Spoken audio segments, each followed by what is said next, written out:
Marketing. So a warm welcome for John. John? Thank you, buddy. You can absolutely divide your attention. I know we have to multitask in this world that we live in, but glad to be here. Welcome to Austin. For those of you that don't live here, I've been fortunate enough to have business bring me back to this city for the last 13, 14 years, and I just fell in love with it. So for those of you that haven't spent a lot of time here, I encourage you to carve out a little time and go exploring. It's a super cool city. And then just a quick thank you to John and the whole Media Post team for bringing us together here. It's been kind of nice to rub elbows again with people after a pretty disjointed 2 years as it pertains to events like this. So thanks, John, and the whole team for bringing this group together. As he said, I'm John Ferraro, Senior Director, Business Development at the Trade Desk, and excited to talk to you guys today. So for those of you that aren't super familiar with the Trade Desk, company was founded 13 years ago. We actually just had our birthday this past Saturday, turned 13. Company was founded by two gentlemen by the name of Dave Pickles and Jeff Green, and they really saw the future of DSPs in the open internet, and they wanted to create something that had reach and scale, was independent, led with transparency, and I have to say 13 years later, company has stayed pretty true to that vision. Today we're about 3,000 employees, 26 global offices, and we're the largest independent demand-side platform, or DSP, in the world. Oh, and that goes the other direction. So we have a lot of conversations with D2C marketers.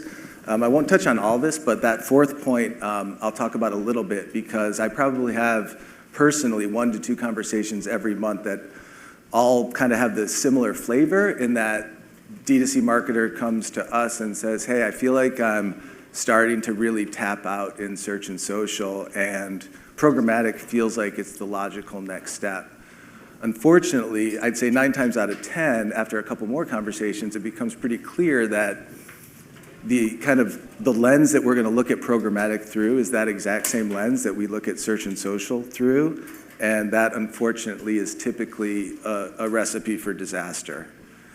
My statisticians tell me that 22% of retail sales by next year will be D2C and e-commerce.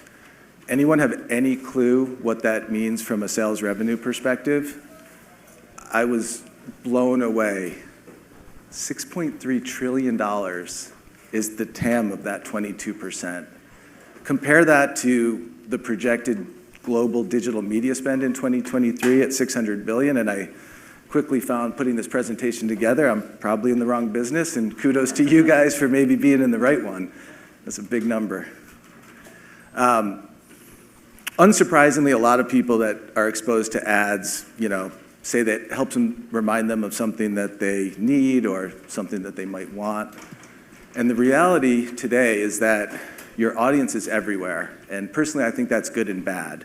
It's good because you have opportunity to put messaging in front of them in more places than you ever have before, but it's a challenge to figure out, like, how does my marketing on the open internet, not just complement what I'm doing in search and social, but actually strengthen it, and I think that is a challenge. I'm also fully confident that everyone in this room has a super clear picture of who their target audience is. Again, the challenge is finding them. And here's the other interesting reality. The disparity between time spent and money spent between walled gardens and the open internet. So people spend about a quarter of their time with digital media inside walled gardens, close to 3/4 of their time on the open internet, yet the walled gardens see about 2/3 of total digital media spend. So I guess my open question to this room is that the right ratio?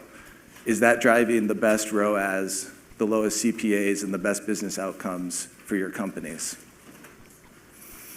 So one thing that drives me a little bit batty in our business is when somebody refers to programmatic as a channel, or even worse, as a tactic, because programmatic is a platform at the end of the day, or actually, more appropriately, it's a technology that enables a marketer to access every channel that you see up here.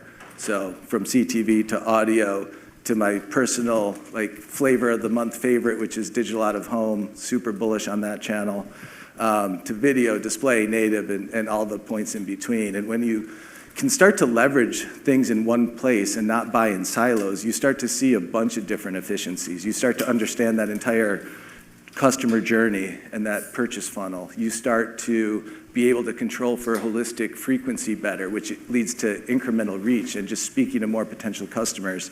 And you get some real operational efficiencies too. You're not sending IOs to multiple people and trying to cobble together reporting from all different sources.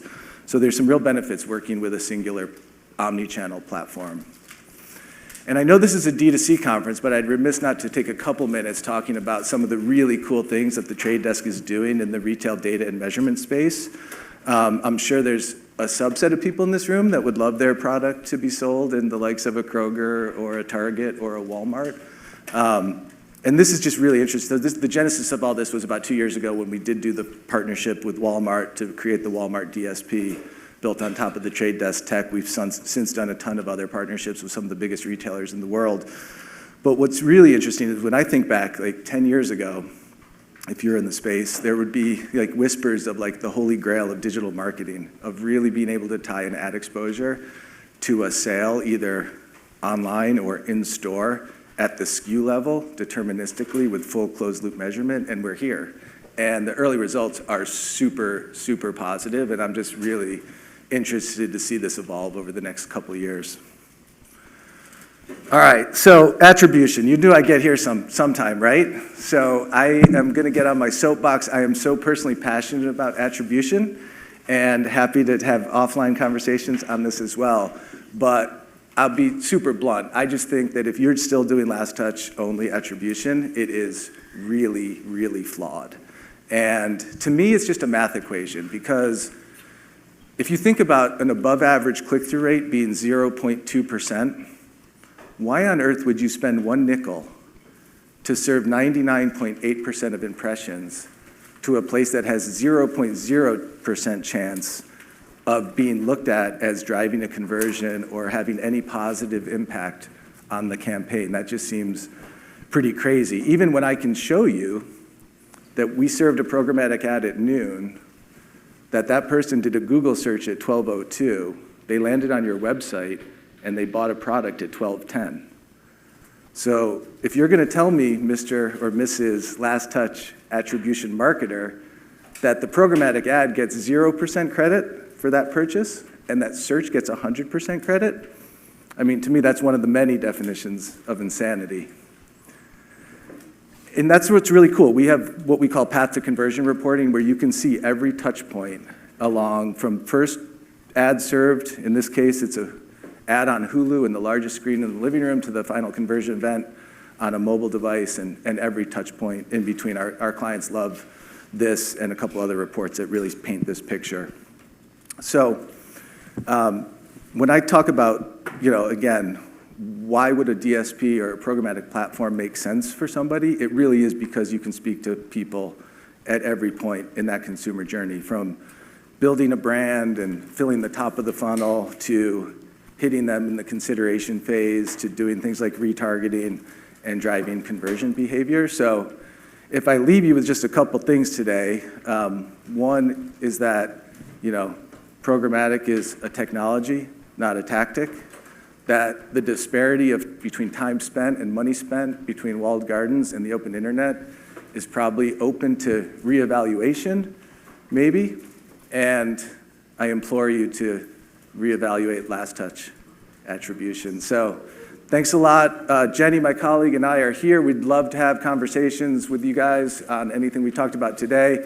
Didn't even talk about the death of the third-party cookie, so we can talk about the future of identity and what that means to your business. But thanks for having me, John. Thanks a lot, and have a great afternoon, everybody.